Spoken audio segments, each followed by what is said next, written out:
If you think of the Old West only as high noon duels and dusty streets, it's time to take another look. The 19th century frontier was a mix of rumors, ambition, and fear, spinning tales and shaping figures that go far beyond the usual cliches. Following this trail, we'll explore 25 rare episodes, strange cases, brutal conflicts, and unlikely choices that reveal a West that's less romantic and far more human. Tighten your saddle, straighten your hat, and ride along with me. Number 1. Bellar. When we talk about the Old West after the Civil War, where law was a distant promise and newspapers shaped legends, Bellar steps into the picture.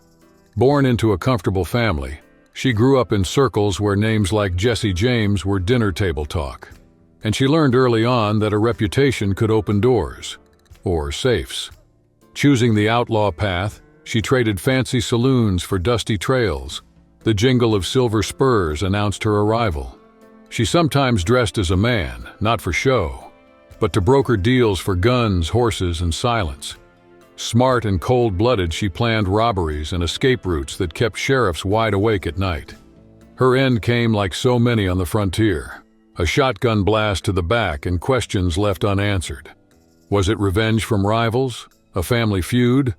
The echo of the mystery still holds up her title, the Bandit Queen, and keeps her story riding on. Number 2. Chinese in the Old West. Picture a chapter of the Old West that's almost hidden. When we hear Deadwood, South Dakota, we think of miners, poker tables, and names like Wild Bill Hickok and Calamity Jane. But between gold pans and saloons, something grew that the maps don't show. A vibrant Chinese quarter. People who came chasing the same gold fever opened steam kitchens, herb shops, laundries, tea houses, and for those looking to forget their debts, opium dens. Days were filled with business and bargaining. At night, enforced segregation shut doors and insults and knives turned alleys into arenas. In that tense mix of ambition and difference, every street became a crossroads of risks and opportunities. Today, digs and displays at the small local museum show bowls, coins, and pipes, clues to a presence swept from memory. And when we look at Deadwood from that angle, the Western landscape stops being a flat myth and gains layers that Hollywood rarely admits. And there are still pieces missing from this puzzle. Number 3. Mary Fields. In the late 19th century, along the dusty roads of Montana, one figure stood out. Mary Fields, known as Stagecoach Mary. A tall black woman, nearly 6 feet, she left a religious mission for an unlikely job, delivering mail routes in a still-forming territory. To land the position, she won a shooting contest, beating out several men. With a cigar in her mouth and a revolver at her hip, she ran her route with fierce punctuality. Anyone who threatened the stagecoach or its cargo quickly learned to respect her. In Cascade, all it took was Mary pushing open the saloon door to silence fights. Her presence made the papers, fed legends, and paved the way for new stories about the people who kept the West running, not just those who ruled it by force. And it wasn't just talk. As a contracted mail carrier, she braved blizzards and rivers, keeping the mail safe no matter the cost. Number 4. El Muerto. In southern Texas, the story drifts in whispers at stagecoach stops and ranches along the Rio Grande. It goes back to the cattle trails and border patrols, when the law rode in pairs and news traveled slow. They tell of a bandit who fell into the hands of a ranger and paid a price like no other. His head severed, his body strapped to the back of a horse, and set loose down the dusty trails. In the days that followed, those crossing the plains claimed they saw in the pale moonlight a faceless rider, arms swaying like he was still searching for breath. Some swore bullets passed right through him without slowing his ride. Myth or not, the figure became part of the frontier's nighttime lore, haunting cowhands and traders who steered clear of the trail after sundown. Even today, in certain counties, just mentioning El Muerto after dark can make folks change the subject and quicken their step. Number 5. Dinosaurs in the Old West. In the late 19th century, as the U.S. map pushed deeper into the plains, two names began making headlines in the science papers: Edward Drinker Cope and Othniel Charles Marsh. Their rivalry, later dubbed the Bone Wars, turned Wyoming and Colorado into a giant hunting board. Each bankrolled diggers and informants. Wherever one showed up, the other tried to sabotage. There was dynamite at rival sites, bribing of crews, and rumors spread to clear out camps. The methods were questionable, but the results changed paleontology. Dozens of new species came to light, and museum collections grew like never before. The cost? Debts, lawsuits, and battered reputations. By the end of their careers, Cope and Marsh had left a trail of intrigue, but also a legacy that cemented the Old West in memory as America's Jurassic Rush. And there were still more bones waiting to be found. Number 6. Lahid Dino. She showed up at the card tables of Texas around 1860, when the frontier was stretching wider and the saloons of San Antonio, and later Dodge City, buzzed with dust, smoke, and wagers. Instead of relying on charm, she preferred quiet focus. Steady hands, eyes tracking every move, every breath's pause like someone reading a map. That's how she stacked chips on nights that turned into legend. They say the nickname Dino came from dinero, a nod to how easily she could turn cards into winnings. Her presence commanded respect, but one night broke the usual rhythm of the game. Seeing a young woman assaulted, Lahid faced down a gunman and pulled her out of danger, a gesture that spread through the saloon halls like hot-off-the-press news. At another point, she's said to have partnered with a fellow gambler and left the wandering life behind, closing the door on the tables that had made her famous. Still, the trail remained. In Old West tales, her name drifts in like a quick whistle, a promise that the next card might still surprise you. Number 7. Isam Dart. Born into slavery, Isam Dart learned early on that saddles could become doorways. When he escaped, he traded chains for reins, and at the height of the cattle trails that stitched the interior together, he made the lasso his signature, breaking broncos others wouldn't touch. But the same skill that made him stand out on ranches also drew suspicion. In Brown's Hole, a rough stretch between Colorado and Utah, missing herds sparked rumors of theft, and Dart's name made the rounds among vigilante groups.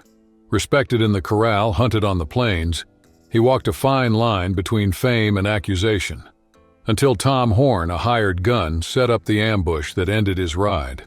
Dart's story shines a light on a rarely remembered frontier, an Old West shaped by black and mixed-race cowboys, far from the version Hollywood froze in time, and with much still left to tell. And from here, the trail keeps going, cutting through dust and dispute. Number 8. The Hanging Judge. Between 1875 and 1896, Isaac Charles Parker ran the federal court in Fort Smith, Arkansas, earning a reputation that crossed borders. The nickname came fast: Hanging Judge. For him, harsh sentences, especially the gallows, were the most effective tool to rein in territories overrun by crime. In 21 years, more than 70 people climbed the scaffold, and the message was clear: no one was beyond the reach of the law. Even so, Parker demanded thorough investigations and gave victims a voice, creating a contrast that even puzzled his own deputies. Some say he avoided watching the executions, but he never hesitated to sign the orders. When he died in 1896, the mark he left on the Old West was a mix of fear and respect, and it still fuels debates today about the cost of justice. To some, he was the judge who kept order. To others, the West's official executioner. Number 9. Camels in the Old West. In 1856, the United States Army took a big gamble. It brought camels from the Middle East to cross the Arizona desert. The experiment didn't work out. The animals wandered off into the sands, and a story was born that refuses to die. Folks talk about the Red Ghost, a reddish-haired camel roaming with a saddle strapped to human bones. Farmers told of fences knocked down, deep tracks and hoofprints where no horse had passed.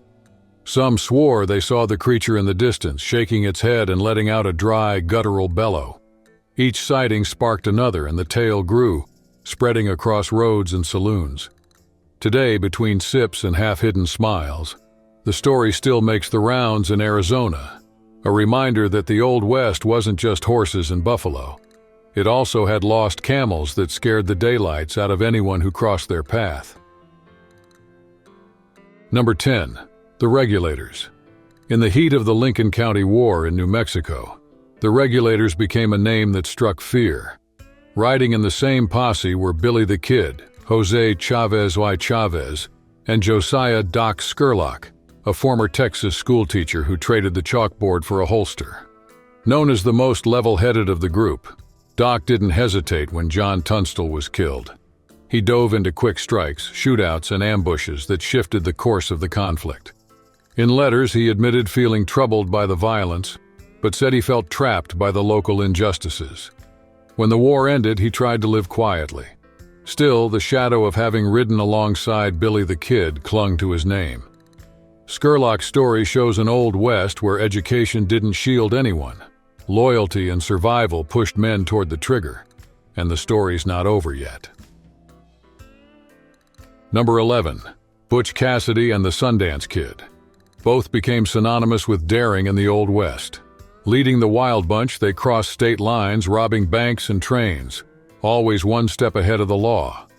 The version that made it into the history book says that after fleeing to South America, the pair was cornered by the Bolivian army in 1908 and died in a shootout. But that story has cracks. Some claim that one of them, or both, escaped and returned to the U.S. under a different name. Every so often someone shows up claiming to be Cassidy, offering dates, routes, and nicknames of accomplices in vivid detail.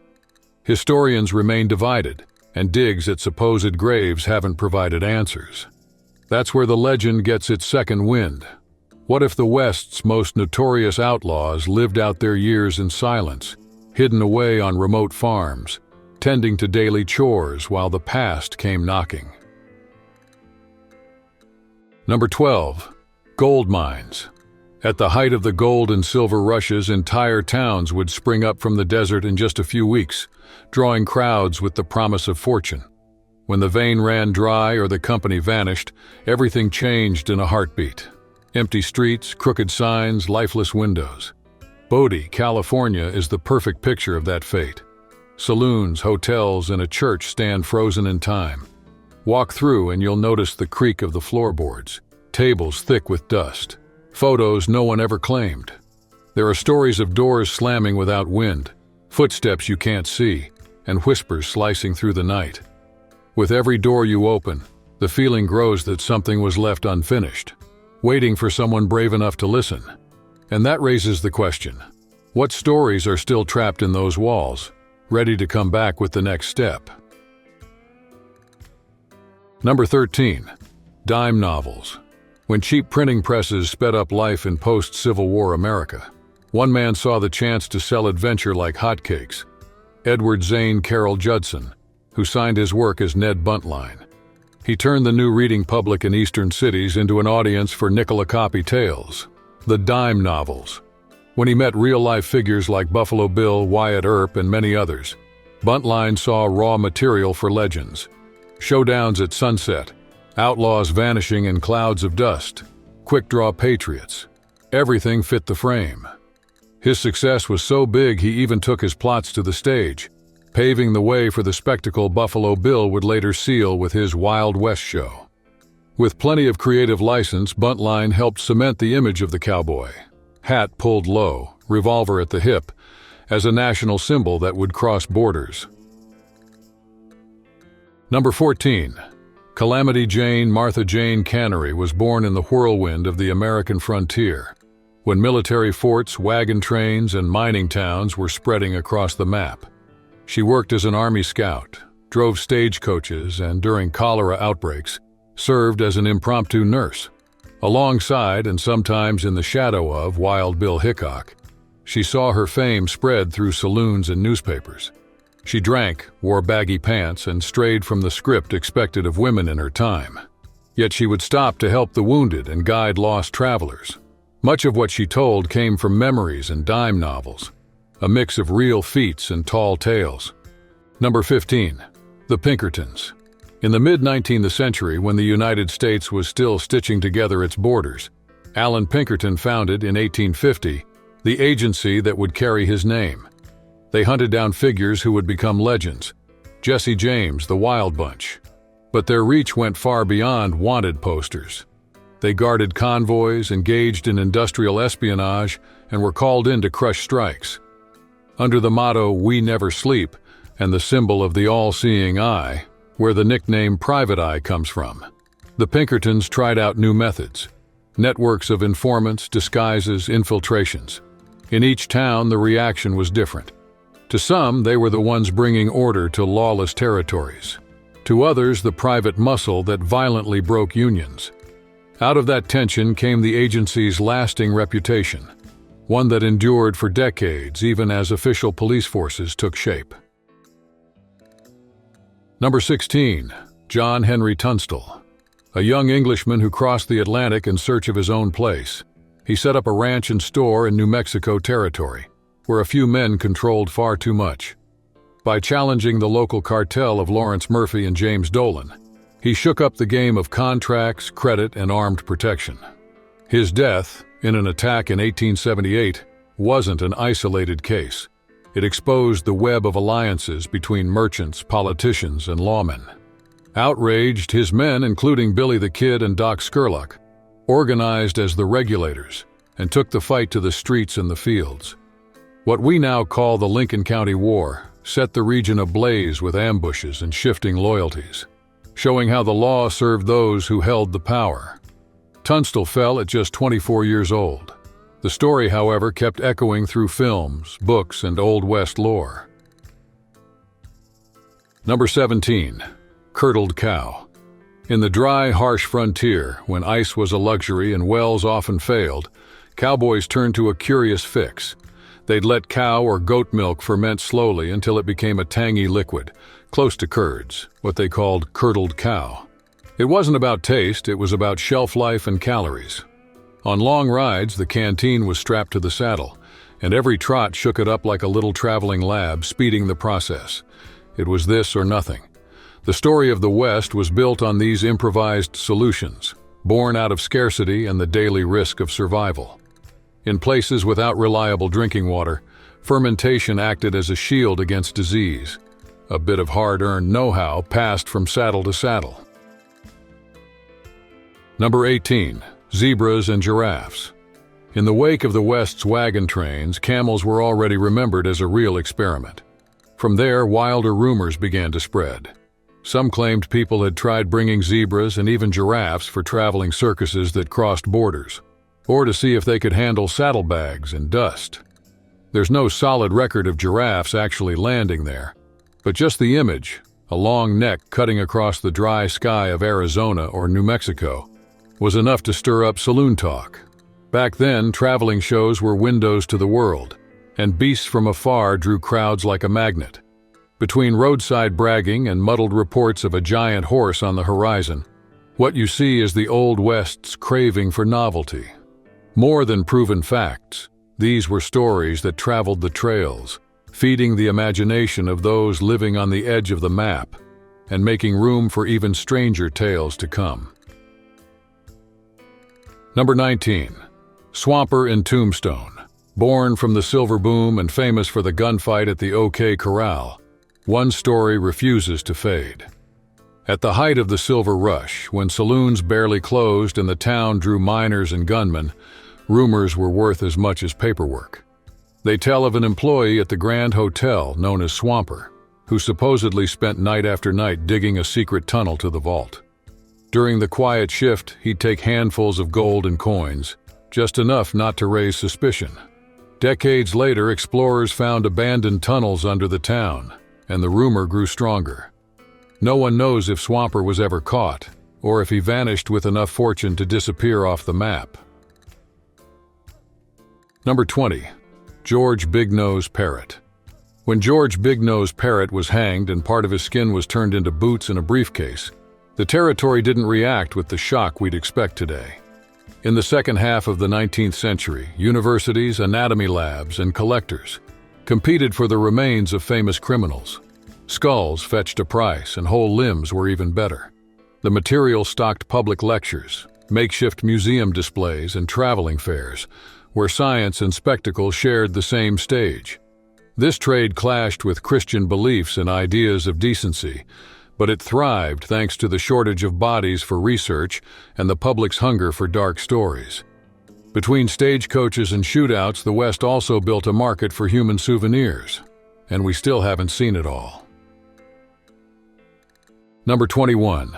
Battle of Little Bigghorn. On June 25, 1876, in the valley of the Little Bigghorn, George Armstrong Custer's 7th Cavalry came upon the Sioux and Cheyenne camps led by Sitting Bull and Crazy Horse. The defeat was total, and soon after a rumor began to spread that Custer's eardrums had been pierced so that in his next life he would finally listen to his enemies. The tale is captivating, but its sources are shaky. Still, the rumor echoes something real. The war fought on the plains wasn't just about land. It was a clash of worldviews. For many Native people, the act would have symbolized returning an old disdain. For the soldiers, it sounded like desecration.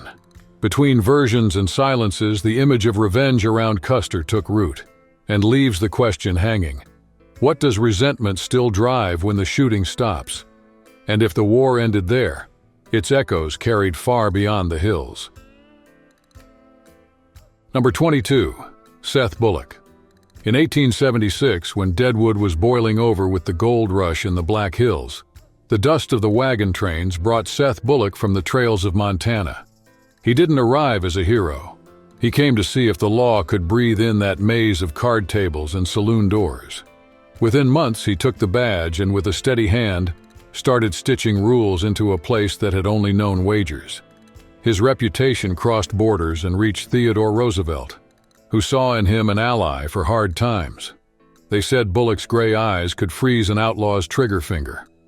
Off the streets, he invested in mines and built a hotel, a sign that order could pave the way for a future. The Bulock Hotel still stands, reminding visitors how that sheriff turned chaos into a path, and that the story still has more to tell. Number 23. Juan Nepo Mucheno Cortina. Right after the annexation of Texas, when Spanish and Mexican land titles started being challenged in Anglo-American courts, Juan Nepomuceno Cortina emerged. A son of the border and the ambiguities of the Rio Grande, he saw Tejano families losing their ranches to new owners backed by laws that had little to do with local memory. Cortina's answer wasn't a petition, it was gunpowder. He organized mobile columns, freed prisoners, occupied towns for hours or days, and defied sheriffs and militias. In each raid, the pattern repeated: nighttime advances, calculated retreats. To some, he was a bandit, to others, a protector. His figure embodied the bigger fight: land, authority, and belonging that set the border ablaze.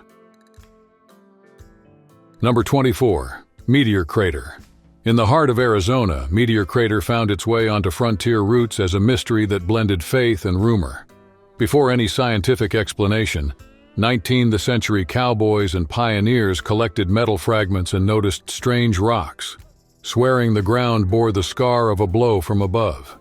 At night, a flash would tear across the sky. The story would race through saloons, camps, and churches. Was it a meteor blazing through the atmosphere? To some, it was a sign of Judgment Day. To others, an order to pack up and move on. There's no record of anyone being killed by meteors in that era, but the fear took root. In local folklore, they spoke of stampeding herds and ranches burned by fireballs. Exaggerated or not, in a land of incomplete maps and science still taking shape, the crater was a reminder that nature set the pace, and any light in the night felt like a warning that something bigger was on its way. Number 25. Festivals in the Old West. In these gatherings, where music and impromptu trading brought people from all over, a wager turned into a crowd-pulling attraction, making Buffalo Run under human command. The rules sounded simple. The execution bordered on reckless. Some tried to ride them, others drove the herd with ropes and poles, trying to clear a path through dust and shouts. One scare was all it took for the line to break. Some animals jumped barricades, tore down stands, scattered barrels across the ground, and sent the crowd fleeing in all directions. Even so, the lure of profit and the fame of doing something unheard of kept the square packed. As the decades went by, the risk and especially the toll on a species already dwindling from overhunting, started to weigh heavier. The game faded, slipping into anecdote. And maybe that's its lasting mark, a reminder that the Old West wasn't just about bravado, but also about the limits life itself imposes. The moment when the crowd realizes it's worth more to make it home than to double the bet.